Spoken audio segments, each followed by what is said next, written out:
Hey guys, welcome to Testing Academy and welcome to the Master API Testing with Rest Assured. In this video, we are going to learn about the STPP. We are going to learn about the basics of STPP, what are the different methods, and what are the different STPP status code, right?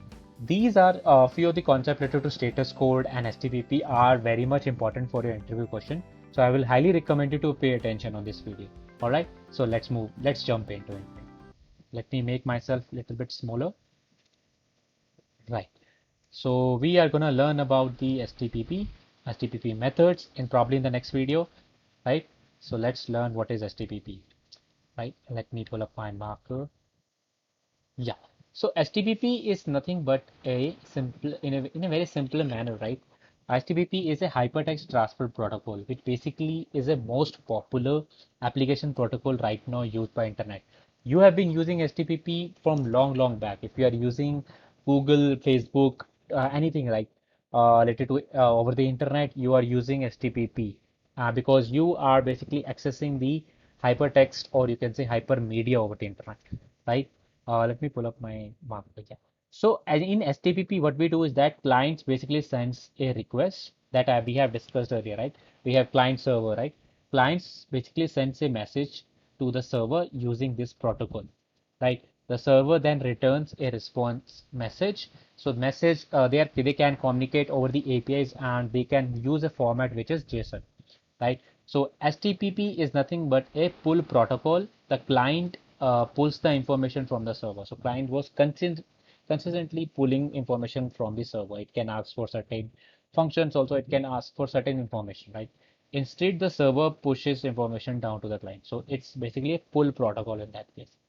It's a stateless protocol, which basically means, in other words, is that current request doesn't know what has been done the previous request. So basically, client doesn't whenever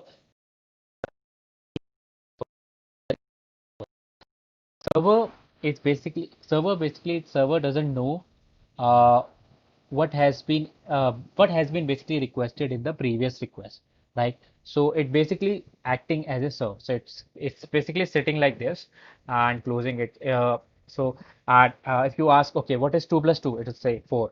And where is the Google homepage? Here it is, and it forgets, right? So it's basically a stateless protocol in that case. HTTP permits negotiating of data type and representation so as to allow the web page independently the data transport. इसका तो कुछ मतलब ही नहीं हुआ. Yeah. So let's jump into the diagram, right? So we have a particular, as you can see, we have a client. We are requesting to a particular server. It basically giving us a response. So that's a pretty much STPP is all about, right? So let's talk about the STPP method, which is very much important concept. So we have lots of STPP method that we are going to use, and in API testing, these are the important uh, HTTP method. Basically, you will be playing around with this HTTP methods all over the API testing whenever you are doing it, right? We have get, head, put, post, delete, trace, connect, and option. So the most important one, which is similar to the what we have with CRUD, is get, post, put, patch, delete, right? So patch is not there, but it is again. So these are the few of the STP method you will be using most of the time. So let me explain you what is get. Get is nothing but whenever you want to access a particular resource, you basically request to read a web page, right? If we use the head method, how we use it, we're gonna see in the demo. Uh, Head basically give you the header information of the web page. Put basically request you to store a page, or you can say update a particular web page or any kind of a resource that we are talking about. If we talk about post, it basically create a new resource, right? If client wants to create a new profile, right, you can use post in that case. If you want to update that profile, you can use put or patch in that case. Patch is generally used to basically update a smaller details. Put is basically used to replace the whole object in that case. Delete, you can remove that resource. Trace basically echo the incoming response. Connect and options, these are like few of the basically we don't use much of it most of the time whenever dealing with the API testing, right? So options basically it's basically query what kind of options are there. For example, you can use a options command to send a server. It will basically tell you, okay, I can serve get request, post request, patch request. So it will basically give you what HTTP methods you can basically use in that case. So that is where the option is used, right? Connector, as of now, it is basically not implemented in HTTP. It is reserved for the future purpose, right? So let's talk about the HTTP status code. I know, guys. HTTP methods. We are going to see the practical in the next video. We are gonna learn about the curl as well as in the Postman also. So don't worry. These are just learn the concept because HTTP status code is important for interview, right? We have like 5 HTTP status code. So why we need status code is basically whenever we send any kind of a request to a server, it basically responds back us with a certain kind of a status code. Okay, if they are giving us the status code as 100 series, it means informational. 200 means successful, everything works fine. 300 is mostly deals with redirections happening.